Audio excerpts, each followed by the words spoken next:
మన దగ్గర ఓ housing loan తీసుకున్నాం. దానికి కట్టలేకపోయాం.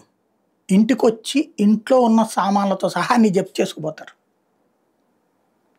అదే పెద్దవాళ్ళ దగ్గరైతే ఓ 1000 కోట్లు అప్పు చేస్తే ఆయన దగ్గర 3000 కోట్లు ఉంటే ఈ 1000 కోట్లలో ఆయన 500 600 ఆయనో ఆమో అవతలకి మళ్ళించేసి ఓ 400 కోట్లే ఉన్నాయి అని చెప్తే ఆ ఉన్నంత వరకు జప్తు చేసుకుని శబాష్ శబాష్ అని సంకలు గుద్దేసుకునేటటువంటి దౌర్భాగ్య పరిస్థితి భారతదేశంలో ఉంది.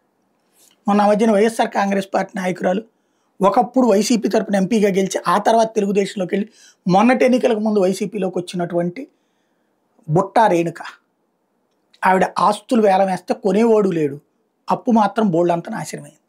ఇప్పుడు గంటా శ్రీనివాసరావు సేమ్.